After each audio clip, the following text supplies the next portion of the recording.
teaching them that the vulnerability is the real power. Because like I said before, leadership's not about you. Like there is leadership through direct authority out of fear, right? It's not really leadership. That's called compliance.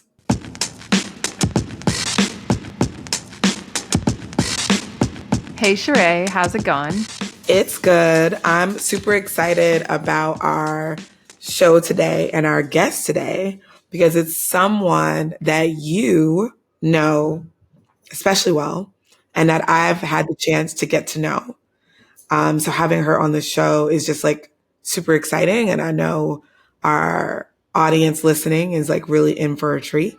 So maybe you can share a little more about the badassery that's coming on the show. So much badassery is coming on the show because we have Karina Bernacki, who is, I don't even know what it's going to be about, but I know it's going to be major because Karina is one of those people that I have gone to time and time again when things get very real to help me sort through them. And she's just one of the best at it. And this is because Karina works with the humans. She cares deeply about the humans, and she does everything from organizational change and transformation and change management within companies to coaching founders and leaders. She has run her own consultancy working with founders and leaders and teams. She's also like super technical and was the interim VP Eng at Visco and does like a ton of thinking and working with teams to figure out how to like make their engineering practices a lot more effective.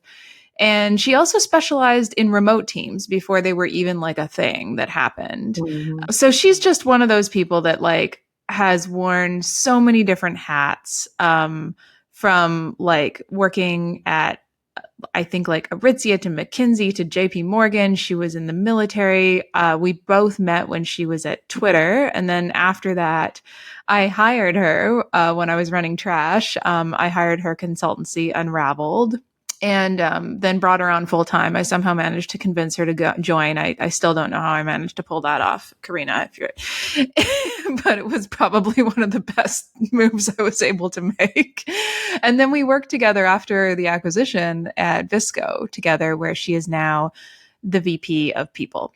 And so with that wild many lives intro, we want to bring on today's guest, Karina Bernacki, to talk about the many lives that she has lived.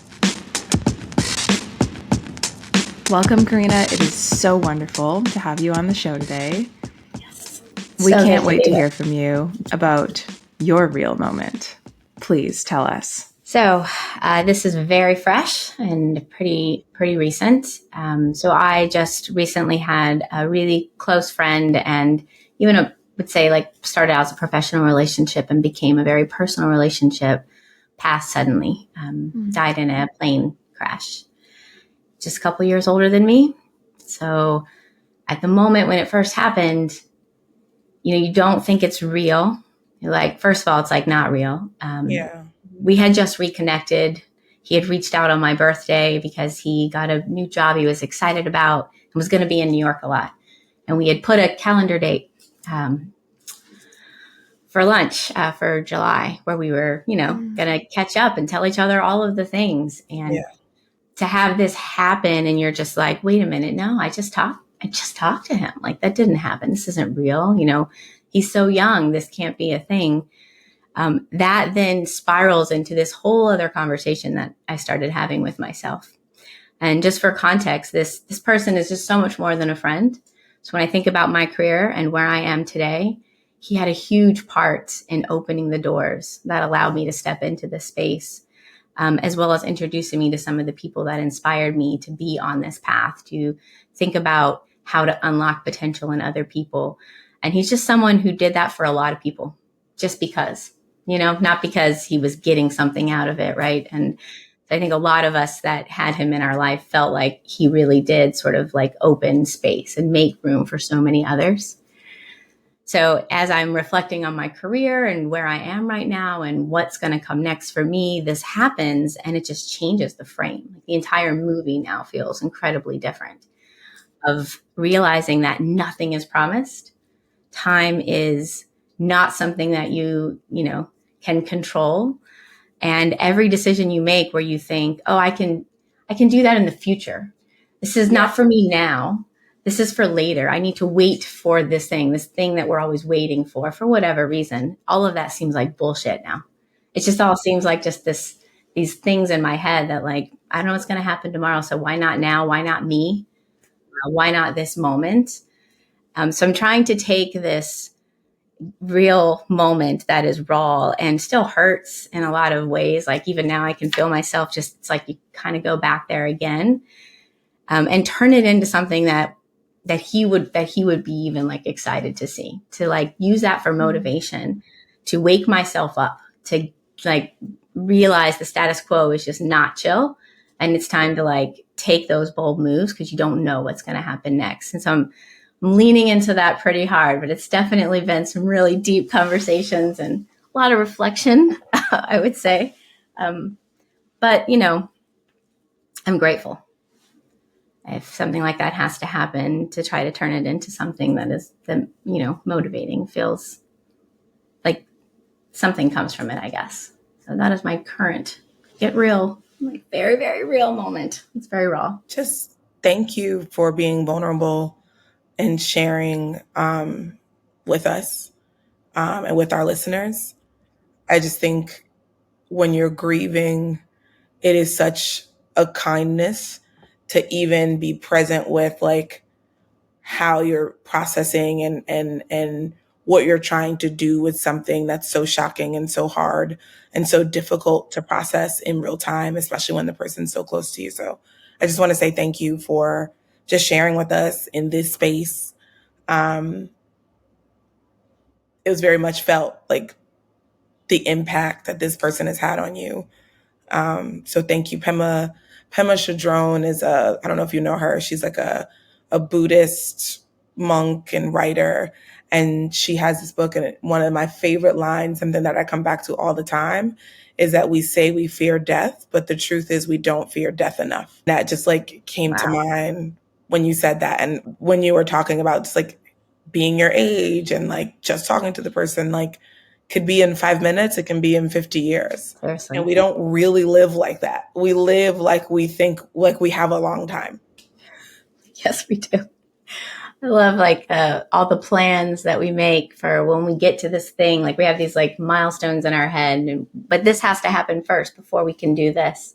When I get here, then I can do this. It's just, it's a bit of a frame of lies that we sort of have in our head for reasons. Maybe they keep us safe. Maybe we need those. I'm not, not saying that those aren't sometimes really necessary, but just worthwhile to pause and challenge a lot of these conversations we have with ourselves. It's really interesting because I only just recently deleted the calendar invite. And I think that was the disbelief, like that denial kind of piece where you're like, well, as long as I still have that calendar invite, this didn't actually happen, right? This isn't real. Yeah. And then after his memorial, then I was like, this is the moment, like, this is it. And after that deletion, like once I removed that, and so that part was done, the heaviest part of the grieving felt like it was complete. That's when it really started unlocking this second conversation with myself about, okay, so now what? Do we just carry on and pretend like this didn't happen and go right back into all of the things and doing things exactly the same? And that for me, I think was a really interesting moment, that something as simple as the calendar invite created this whole other just this whole other phase of grieving, but in a more positive sort of forward thinking manner. So, yeah. One of the things you said, Karina, was that this moment changed the frame for you. I use this phrase, like change the frame. And I know in your work of coaching and guiding leaders and just creating people who are more fully supplanted in their lives in an authentic way, half of the battle, at least for myself as someone who struggled a lot and has been thankful to have, coaches along the way, the frame is often like the first step in actualizing or realizing change, or even like understanding like your perspective, like the frame is everything. And so I'm curious, in this moment, how has that change shifted? And like, what are you listening to in yourself to kind of understand what the frame was versus like what you want it to be or what it should be? Yeah, a lot of the coaching work that I do with leaders is it's never about me having the solution, right? It's always about finding the right question to get them to find it within themselves because they've got the answer, right? Humans have infinite potential, right? Which is just locked behind a bunch of stuff like for, childhood, whatever, all the things that happen inside of our brain. And when you're reflecting on it yourself, very difficult to coach yourself. I will just say that, like, every coach needs a coach, because you have the same things. The same things happen to me. I have a million voices. I have a committee inside of my head, and it's a very opinionated committee that has like a lot of things it wants to tell me all the time. And for me to create my own frame, it's like I have to almost step outside of myself and figure out, like, what are the questions I'm not asking right now? What are the voices that are worth listening to and which ones are not? And I realized that I needed help. Like, I was like, I can't do this by myself. And so I reached out to a coach who was actually somebody who also knew this individual, and we got connected because of them. And she is also an amazing coach, just like phenomenal. And I was like, as a coach, I need a coach. I need a new frame. I'm missing, like, what's happening. Can you help me? And so I think that was also a little bit a moment of vulnerability of realizing that I couldn't figure it out myself and I actually needed help to turn, which is really like back to that humility, that I think is the like core characteristic of somebody who is actually a leader. Because leadership really isn't about you. It's just not. It's about the people that are willing to follow you, right? It is all about them. And as long as you have that humility to know that you don't know all the things, and that you need help and you need others in order to be successful, I think that's how you can get forward, right? So that's what I had to lean into. I had this like moment of my own humility of, I actually need help. I need somebody to ask me the right questions. And it was really interesting because the first conversation that ended up coming up, which was surprising to me because it's not at all what I would have expected, was along the lines of that sort of imposter syndrome, that person on my committee. Everyone knows that person, right? We all have that person. Yeah. Oh yeah. And we started sort of unraveling all of these excuses that I had built up, that my friend, my imposter friend, had convinced me of the reasons why not me, why not now, all these things. And as I reflected on that more, I thought, well, what if I change this frame? What if this person stops being the most annoying person in my head? What if they become my friend? What if I start thinking about this voice as, oh, this is just a voice that's reminding me to stay humble, to ask questions, to be curious, that, okay, maybe I don't have it all figured out, but that doesn't mean that I can't step into this space. That means I can't step into this room. It just means I should be humble about it. I should make sure that I'm not just trying to like bulldoze into things or run down or run over people, be overly confident, right? You can be confident and still be humble. Those two things can exist. And so as I started shifting that frame and kind of making this person that annoying friend that says the things that kind of like get you a little frustrated, but at the end of the day, that end up waking something up inside of you, I'm like, okay, so now we're not enemies anymore. We can play together. It allowed me to kind of then rethink all of those excuses and stories and things that I had told myself and look at them differently, and just ask some of those bigger questions. So it was very interesting going through this as somebody who coaches a lot of leaders through this exact kind of process. Now being on the other side of it, it was also a very real moment because it's scary and it's a good reminder that vulnerability is when you find the best answers, the best questions, the best of yourself. It's like, you got to go deep. So vulnerability is truly the birthplace of creativity if you let it. Love that. Yes. I want to just take a minute, Karina, to say like how incredible it is that you have someone to go to that also knew this person, and just like take a minute to like recognize what a huge act that is too. Like to go from something so digital and daily, like a calendar invite, to like, actually, I'm going to reach out. That's huge. The other thing Yeah. you were talking about just now that I think will really resonate with our listeners and definitely resonated with me is this idea that we all have a committee within our heads, and to make friends with the committee. It reminds me a lot of the practice of like making friends with your inner children parts as Yes. opposed to fighting them. And I was curious if you could talk a little bit more about your process for making friends with this inner critic. Yes. This will be maybe one of the sillier, useful but sillier things that I do. I like to write. I write a lot. I don't necessarily write for others. I write for myself. I was that kid with a journal, like stacks of like, dear diary, today at school, been journaling forever. And so when I work through a lot of things, I tend to do it through writing. But when I'm dealing with my committee, I like to just kind of be them. I like to embody them a bit. And some of this probably comes from my theater days. I was like a theater kid, or I like to act. And so it just kind of helps to put that persona on and then write as if I'm them. So take that voice that's inside of my head, externalize it to be outside of me and to this character. And I will write from their perspective as if I am the one now embodying this voice and talking it through and engage in a conversation in writing. It becomes a little silly sometimes. Usually once I get to the part where I'm making myself laugh, I'm like, okay, I think I've gotten to a good stage. It can be very emotional. I tend to, once you get into flow with it, really interesting things start to happen. If you just start typing, you're not thinking about grammar or anything, you just flow.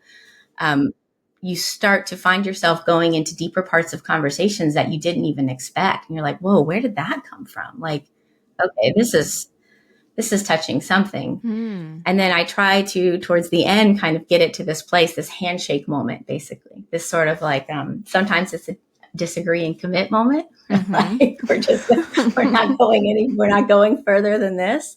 And other times it's like let's hug it out.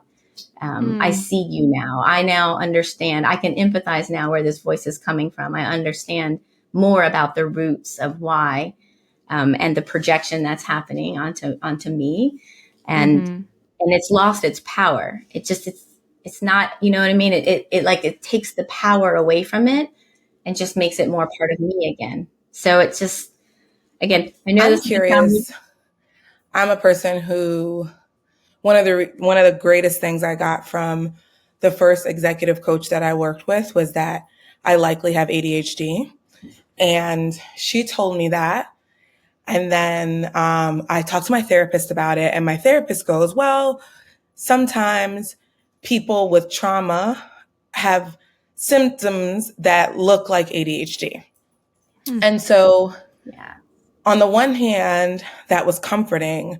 On the other hand, I realized it was like I was more comfortable with the idea that how certain things that show up in my behavior and my interpersonal relationships were associated with trauma than I was with the idea that I had ADHD. Like it was such a crazy thing. But I think as I'm hearing you talk about like the questions you're asking yourself, the pauses you're taking as you process, the thing I thought for myself is like, wow, like how beautiful is it that she can find the space between to actually have that conversation?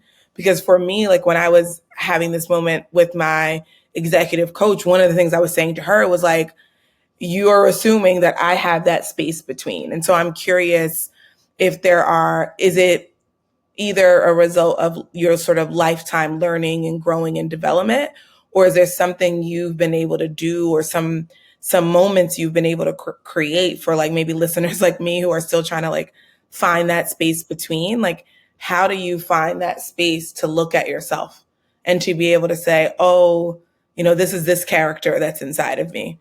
So I had like millions of everyone in the world, I had shitty childhood.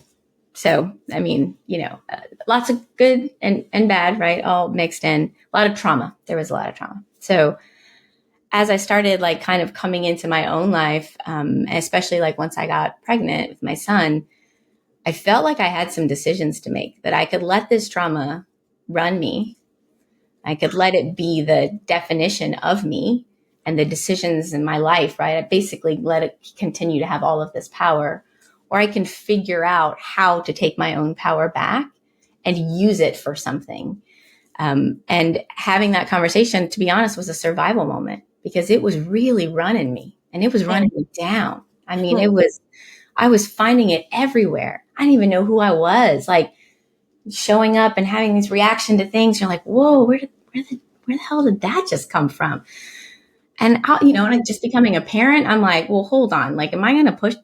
Is this going to be his legacy? Am I going to be putting this on him? I'm like, what is it? Right? I mean, I feel attacked, Karina. I feel attacked. I'm just, it was like, that's a survival moment, right? And it was a decision, and it was not an easy one to make. And that was when I first started reaching out for real help. So before that, I think it wasn't really accessible. Therapy wasn't a thing. We didn't have any money. That wasn't like, so it was a moment where I had to make that choice, and it set me upon a path to start learning about myself, right? Trying to find different spiritual practices and just knowing that I didn't want that. And so in the not wanting it and the being like, that is not going to be me, I stopped being a victim and I started becoming in control.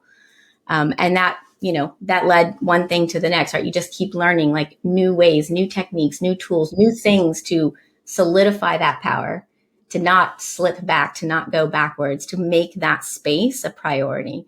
I was really bad at it at first. So just to be clear, like I am older, love being in my 40s, by the way. Like I got no more fucks to give, and it's amazing. It's like my best years right now. So I had to work through it. I wasn't great at it at first. I made a lot of mistakes. Actually, I have this book here now, Nonviolent Communication. I was recommending it to a client the other day. Reading books like that, right? Yes. To reframe language. I need to read this. Definitely. Like everyone should. It's literally the way that we think about language and how it impacts us it is incredibly powerful. And yeah, so for me, it was a journey, but it was a choice. It was a journey I chose to make. Yeah. And I'm grateful like every day because I think my life could have looked really different. Wow.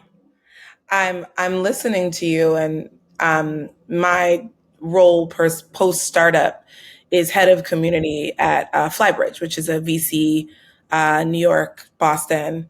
And one of the things that's been interesting, especially as a person who, looks at personal growth through like a spiritual lens, through a psychological lens, like who really learned as a founder how important like my own mental state was, how important me being anchored or not.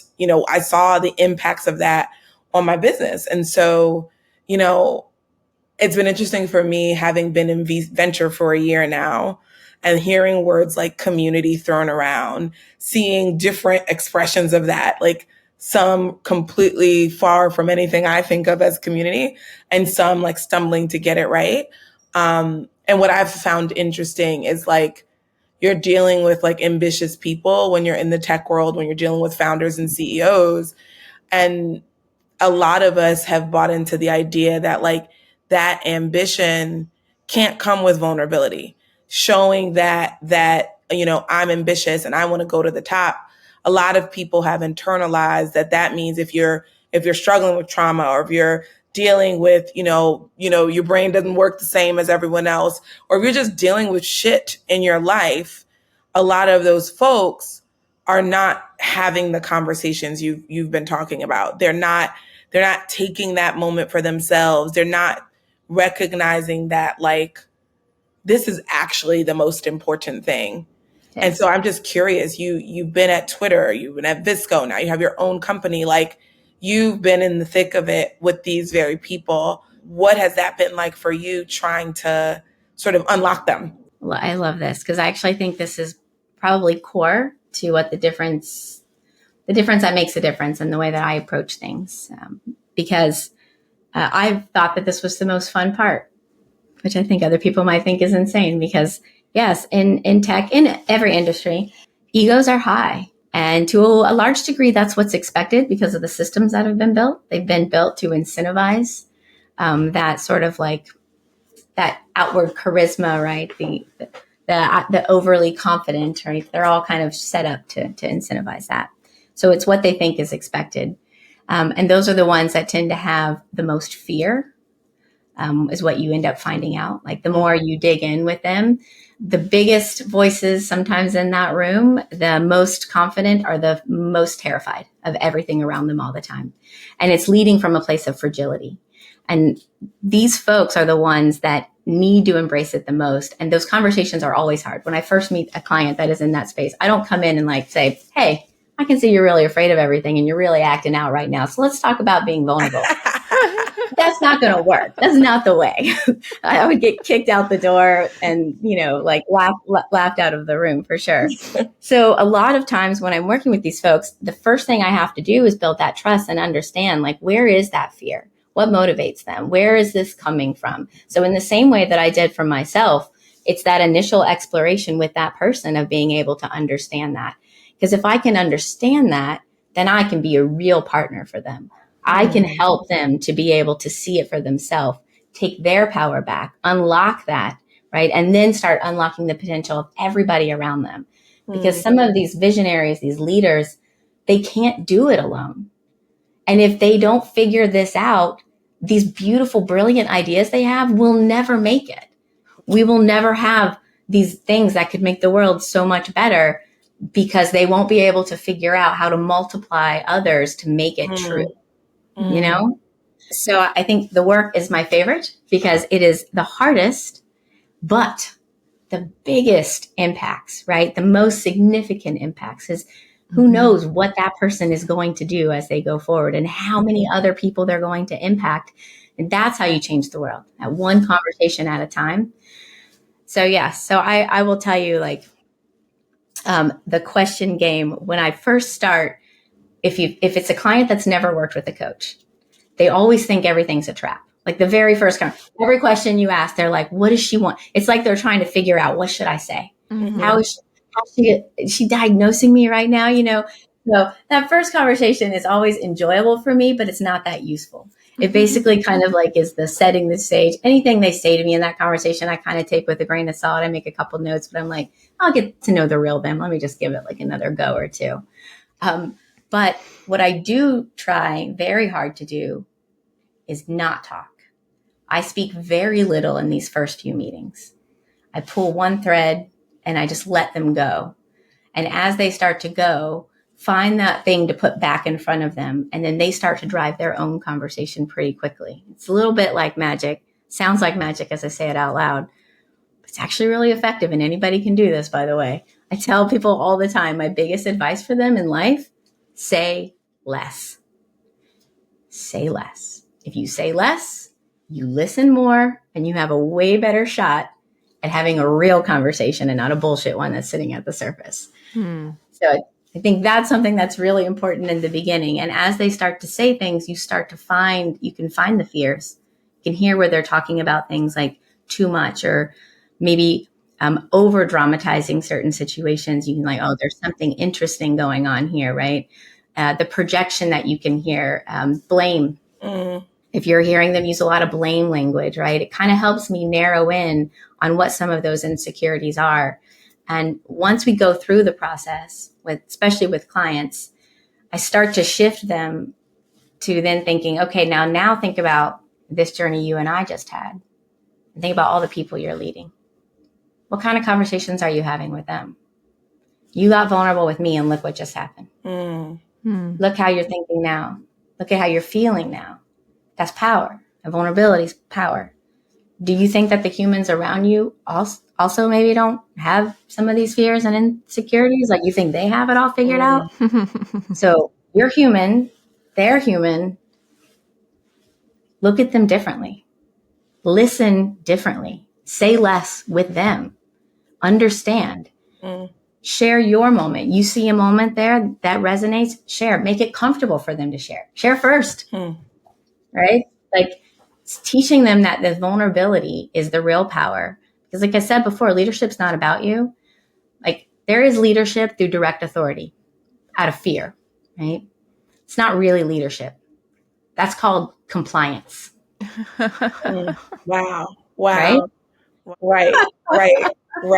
So I don't know. I think if you want people to actually follow you, then you got to be in it with them. And that means you got to get vulnerable. You got to get real, because like if you put yourself up on a pedestal, you're going to fall and no one's going to be there at the bottom. So, yeah. Karina, I would love to flip the conversation slightly and learn a little bit more about how you unleash potential with the people who are maybe not the leaders, not the A players, not those that are running companies, not those that are at the top of their game.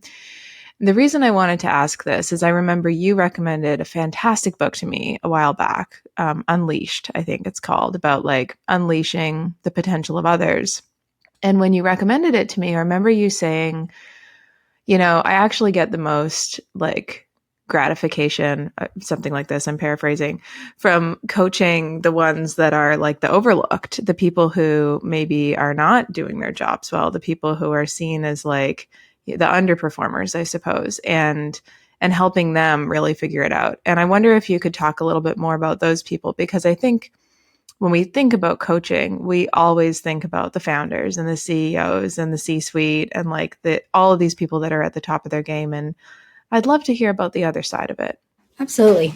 As humans, we love to judge. Gosh, we love to judge so much. We love to jump to conclusions. We love to interpret signals because we think we're so good at predicting human behavior. The arrogance of that statement as it comes out of my mouth. And this is something that happens to individuals in work, right? Every single day. And if they don't have the power, they don't have the skills, if they don't know, then they end up in this spot that they can never really get out of. And now all the potential that is sitting within that individual is just missed, right? The world doesn't get it. The teams don't get it, that they don't get it. And it just gets overlooked because, it's so much easier to just write someone off. Oh, this person is like, they don't seem like they're making good eye contact. They seem like they're fishing. They don't speak up in meetings. They're not doing X, Y, Z. They're not a good performer. We should just fire them. We get somebody else. Let's just swap out the pieces, right? Like get someone else. It'll solve everything. That is the easy thing to do. That's the lazy thing to do. Because the reality is that person that you're talking about that's on the other side there, they have a ton of potential. And you as a leader have just not figured out how to unlock it. Right? You are just taking the easy route. And by really leaning into these folks that have maybe never had somebody pay attention to them or ask them the question or allow them, maybe they're a little toxic. Maybe they're kind of a jerk, right? But people don't really ever give them candid feedback. They just kind of let them run all over people. Like those are the people that need it the most. And they're crying out, but nobody is listening. And if you really spend more of your time focusing on them, that reward is it's magnified because they will then go do that for others. That moment of being able to be seen, be heard, have somebody ask you the right question at the right moment, to feel seen by somebody. That person will lean in so hard. They will give so much. They will work. They will do work on themselves. They will find a way. They will be forever appreciative because somebody took the moment to give a crap, right? To actually listen, to have them be seen. And those kind of stories, like you want to fill the world with them because that's the majority. Somebody did that for me. Like I was one of those people. Yeah. Someone did that for me. Now look at my life. It's completely different, right? It would have been very easy for me to have been that person in the corner, like, being kind of like passed over. I had a leader who was paying attention, who was able to like reach out and connect with me and like challenge. It's just like the committee, right? It's this, we all have this, like, what are those things that are holding you back? Yeah. So yeah, you can do the easy work and you can just like keep swapping people out, only hire people that you know how to communicate with, only hire people that kind of are like you and, show up the way that you want because that's easy. It's easy. Yeah. Sure. That is a way. Absolutely. You can choose that approach. That's one way. Yeah. Or you can take this other path and you can look at everyone around you and say, everybody here has something significant to offer. Maybe I just don't know what it is yet. Maybe they don't know what it is yet. So the real work in front of me is figuring that out and then help connecting everybody to the right work at the right moment to unlock that within themselves and then just sit back and let them run. It's just so much better. Feels so much better, right? It's just not about me. It's about them. So yeah, I love that book, Hannah. I recommend it to everybody because it does really put that in place so that it's really just not about you.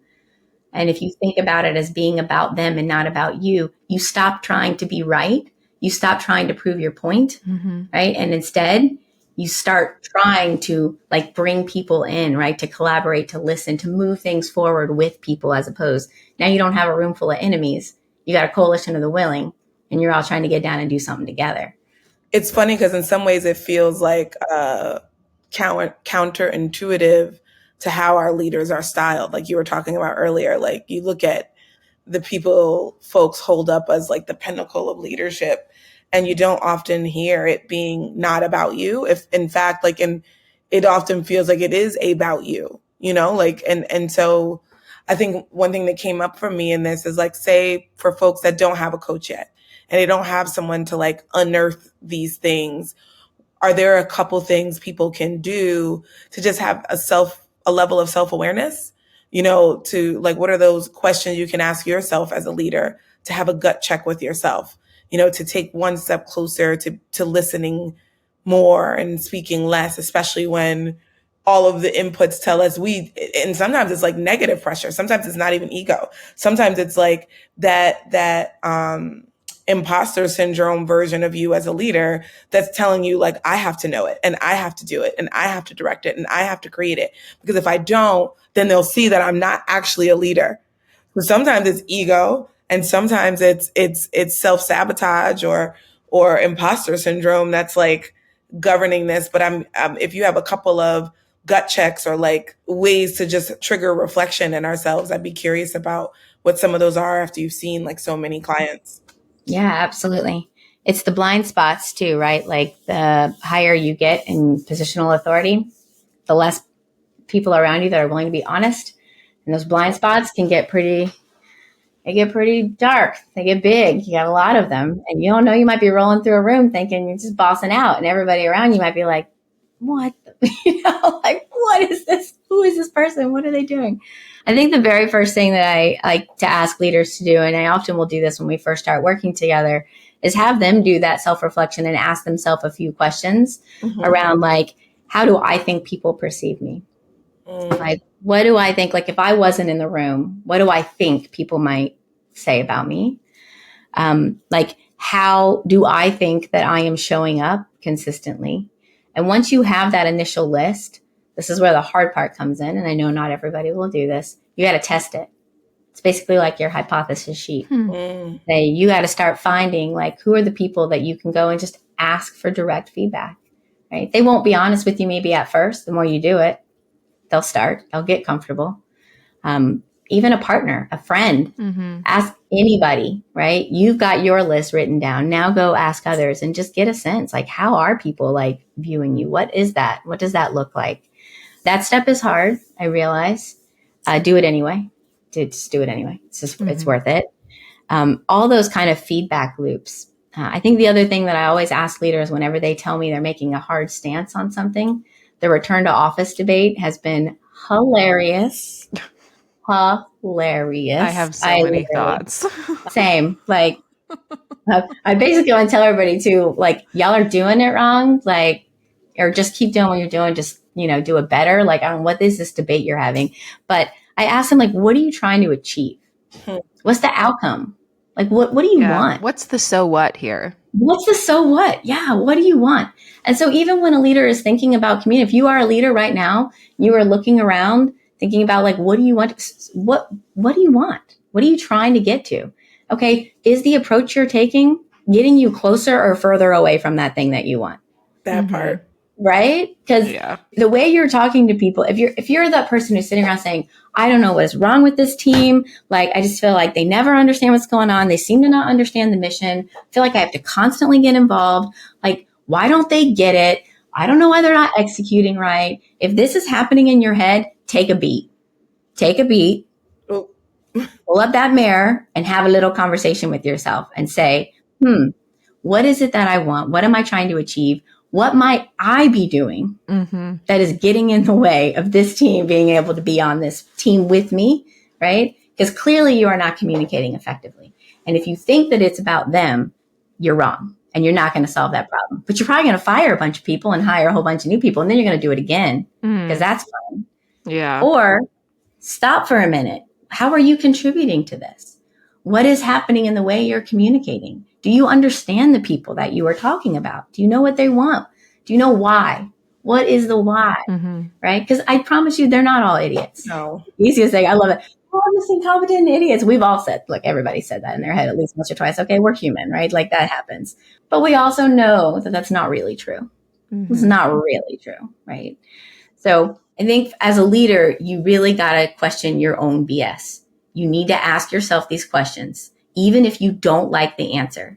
The answers you don't like are the answers that you need to do better and suck less. Like, period. That's a bar.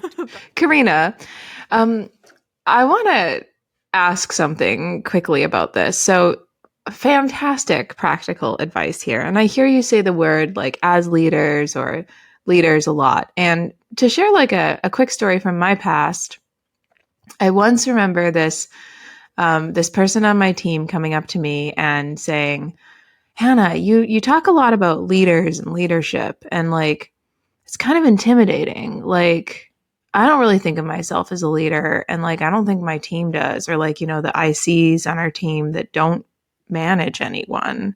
And I was really shook because I was like, whoa, this person also managed a team of like 10 people. So I'm thinking this dude should be seeing himself as a leader. He's like, no, leadership is like, that's like, you know, that's like the CEO of the company. And I said, you know, this is really interesting because I think everybody is a leader, first and most importantly of ourselves. And that is the most critical thing to master before we think of even not leading someone else, but let's say asking them to follow us, right? To your point. Yes. And so this moment for me was this like huge unlock that I've been using this language that might actually be totally alienating people on my team, when really what I was trying to say is like, think about how you're showing up for yourself first and then your people. And so I'm wondering for others on the show that might have a similar sort of reaction to the word leader, like, ooh, that's not me, or that doesn't fit, or that's like a, you know, like insert, like, you know, very like sort of charismatic CEO here. What is your tip for thinking about yourself as a leader, even though you might not actually like quote unquote be there yet in terms of how we define it? I love this. I love this question. I love this prompt so much. Yes, I also hear, I hear this often. I remember feeling it for myself. Like, so love this. I think before, I'm going to give a different word that I've been using lately, but before I say that, I will say, for me, leadership has never been a title. And it's always been like, it's like a role that anyone can step into at any given time. And maybe some of this comes from my military service because, you know, for us, like leadership wasn't about rank. It was like, who has the best skills in this moment? Like who is the right, and anyone could step into, it's like a magic trick, right? Like now you're a leader, now you're not. But it took them, none of us saw ourselves that way, right? Like we did, it was a process. It's the same kind of thing. You're like, oh, I'm this lowly soldier. I can't be, you know, so it's real. We've all feel it, still feel it today. I've been leaning on a different word for a few years now that has helped me to kind of broaden the message. And that's multiply, which is really what I think is what leadership kind of comes down to. You are trying to multiply the efforts of a collective towards a single mission, goal, objective, purpose, right? And if you think about how you're multiplying others around you, it's less about being a leader because that's everybody. Everybody can do it. Everybody should do it. That's how you're better together. And so maybe we need to change the words a bit and change the definition. I also think we can claim back the word leader. We can start talking about it more as a role that anyone can step in and out of at any time in a moment. It's not a job title, right? It's a role, but we probably do need to add some additional language too. So it's more accessible, right? So that those people don't feel intimidated and they realize like everything that I have said today is for everybody. It's for everyone. And it will improve your relationships, your personal and professional. I don't care what your job title is. I don't care what you do, you know, whatever it is, these are useful. And I would hate for a word to be like the barrier to entry for like new ways of thinking and new learning. So think about being a multiplier, like whether you're, an engineer on a team of like 10 other engineers, or you're the CEO of a company. Like, how are you multiplying all of the goodness and talent and skills and ambition of the people that are around you so that you can accomplish or achieve something big, right? This bigger thing that you can't do on your own. It's a great prompt. It's actually a really good reminder. Something that I'm gonna keep thinking about how we change the frame on that part of the conversation. Yeah, it's interesting, Hannah. Like, even for me, like, I just had a huge aha moment from both your question and from Karina's response. Like, in navigating this whole, I'm not the founder and CEO of my own company, but I'm working with other founders every day. And like, well, what am I doing and how am I having impact? And I think instead of focusing so much on like not being in this role, I got so familiar with in this very linear form of leading that sometimes comes from creating something that wasn't there before and now enlisting people and doing it. It still is very like directional. And I think this multiplier idea also comes with like no forced direction. Like, it's almost like a 360 when you think of something multiplying. It's like boom, like it's like there's an expression that can go in so many different directions. And I think that was just like a huge unlock for me. And I hope that resonates with folks listening, because it's just like an idea. Like, if you keep your idea to yourself, that it never gets out and no one is impacted by it. But like, people will, it's just like a remix of a song. Like, a remix is for it to go in another direction for people to still appreciate it, maybe, and find more extensions of it. And so I don't know, I feel like I'm waxing poetic right now, but like that was a really big unlock for me, even thinking about navigating the moment I'm in now, where there's still a huge opportunity for me to be a leader, but it is very much like a multiplier. Yes. Actually, I would say in the role that you're in now, the reach, like of like how that you can impact others, it's probably pretty huge. Yeah. So, like, I mean, Yeah. I think that's exciting. I love that. Yeah. I've been transitioning some of my work over these past few years into systems and thinking how not just to help unlock a leader, but then realizing that a lot of our systems are designed to incentivize for shitty managers and shitty leaders to exist, basically. It's like, oh, I'm doing all this work, but these systems keep like taking it back, So in trying to now develop and design companies and ways of working that will incentivize these things that we're talking about, these things that we think are so important, these behaviors, like that kind of work for me has been like the ultimate multiplying moment of realizing that you build this, if you build systems, if culture follows structure, right? So if you design the structures inside companies for the kind of culture and behaviors that you want to see thriving, then the multiplication, I mean, just it's off the charts, right? You don't even know where it's happening anymore. You're not even seeing half of the things that can happen, right? They're happening in every single pocket of the company, and everybody is now getting these tools, and everybody is now being able to step in now these moments and multiply, and then maybe even feel ownership of that system to continue to evolve it and improve it with time, right? It's been exciting, challenging, humbling work, which is always important to have. But I do think that the concept of multiplying and multiplying others is one that should get more noise. Yeah. I love it. I think we might have a show title right there. Multiplier. Love it. We're talking about leadership and how you show up a leader and what the impact of that can be. And I want to actually invite us to take a turn into our record scratch moment, because I think it is what happens when leaders don't realize their multiplier effect, or do it in the wrong ways, or don't listen and don't empower others. Mm-hmm. And that is just the reality that we are, according to Scientific American and CNN and even the New York Times, we are in the hottest July ever, like just ever. And I just think it's insane that we're getting text messages. I'm in New York City, so we're getting Con Ed is telling us like, don't move because it's going to be hot. And we're not having like, why is Biden or whoever, like, why are we not getting like a, like we've gone too far kind of moment? Like, what's up with this? I'm curious your thoughts and yours, Han, too, about just the craziness of us not being in alarm or outrage over this reality. I literally, I have been so infuriated with the fact that this is happening. Everybody feels it. This is not, like, and we're talking about like the Barbie and Oppenheimer, like, or like the next like Transformer movie or just like insane. I'm like, why is this not what everyone is talking about nonstop until we do something about it? It is literally the definition of like insanity. This just keeps happening and we just cannot seem to we're not having a conversation. It's ridiculous. It's infuriating. All of our leaders are letting us down in this moment right now.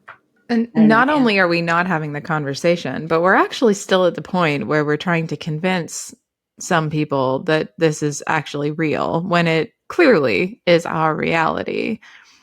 And like to layer on top of this, I mean, you both are feeling this right now in this moment that we're recording in for those listening later, like in New York City, but this has been going on in equatorial regions for a long time now. And we haven't been talking about that. So like people are being impacted all over. Like our food chain is getting disrupted. Like this is very, very serious. And yet we're still trying to like convince people that it's real. I mean, like personally, to kind of respond to your prompt, Sheree, like I've always thought that if I wasn't doing the type of work that I'm currently doing, I would go work in environment. That's like the only other thing that I feel like super passionate about. And maybe I still will. Actually, I hope I still will. Like, I'm an avid environmentalist. I always have been. I've been like the person that's like, taking my roommates recycling out of the garbage and like trying to plant plants to eat and all this kind of stuff for years. And it's not enough to do it on a single human scale. And so to the topic of like multiplying recently that we were talking about, I'm like, where do I go next to like take this mindset and multiply it? And I feel like that surely must be questions that other individuals are having in their heads right now. Like, this is so important that like maybe I should shift my career and like do something about it. Oh, I love that so much. And also, yes, Han, when you're ready, remember, like, don't wait for the future. Remember time, the whole part of the conversation. That part. I'll roll that back real fast. I love that. I hear you. That's been part of my reflection recently when I was saying earlier, like I'm rethinking like these talents that I have, like all of us have like gifts and skills. Every human does. Like, am I applying them in the right way for the right reasons and the right causes? And, or am I doing it in service of one thing and missing, what was that movie recently with the asteroid coming and don't look up, right? As long as I look over here, it's all good. I'm not going to look up at this, but what if you did? What if we did? What if this was a thing that we decided like, this is pretty serious? And if we multiply all the humans inside of this earth, like there's no way we can't solve this, right? Yeah. I think that's a great prompt. Also, Han, I'm here for this. So whenever you're ready. I love this. No, this was really, I feel like we got tricked, Han. It feels like the whole episode actually was a coaching session with Karina for us. And like the point was at the end for Han to know that she has to go start a climate org like now. Like that's what the show was actually about. And what was your coaching takeaway, Sheree? Ooh, what's my to listen more. Yes, say less. Listen more. I had a feeling this would happen. Like having worked with Karina now for many years, she is one of my absolute favorite people to work with, as you can all see now for all the listeners on the show why I had a feeling that this might turn into a bit of a coaching session. And I hope that it wasn't just for us, but for everybody listening, because there were so many incredible takeaways that you gave us, Karina. Thank you so much.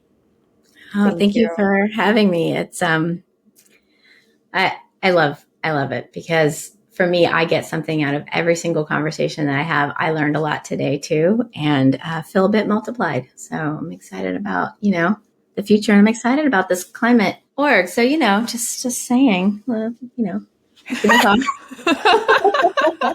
But this was fantastic. It was a great conversation. So thank you both.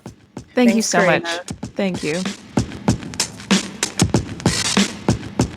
Karina, you've been so incredible. I am just, you know someone and then like you get like the next level. That was it for me. That was today's show. Like Han talks about you all of the time, and it just was wonderful to spend almost an hour just like hearing your brain talk about everything from like sorry polar bears to like what it means to actually like build people up. And I'm just excited to continue to get to know you. But also even for myself, as I'm trying to figure out like this moment in my life where part of what I'm doing is like trying to create multipliers and to support founders. You've given me a lot to like think about, and I hope everyone listening feels that way too. I want to make sure people can find you and follow your work. So I'm going to turn over to Han to share your details and make sure the good people know where you are. Absolutely. I want you to all know where Karina is, because like, I don't know about you, but that just felt like we got like free coaching for an hour. So if you want more of this, if you need more of this, if you know a team that could benefit from the work that Karina does, you should definitely check her out online on her website, unraveled.io, which is spelled UNRAVELED.io. You can check out Karina and her work and some case studies and all sorts of great things and find out how to contact her from there. And of course, if you love the show, if you find the show helpful, if you know someone in your life that you think would benefit from this show, please share it. Please leave a positive review. It does so much to help other people find this resource. And hit that subscribe button right down there and follow us wherever you listen to your podcasts and online at Got Real Pod. We will see you next week with another super exciting show. So stay tuned. Bye.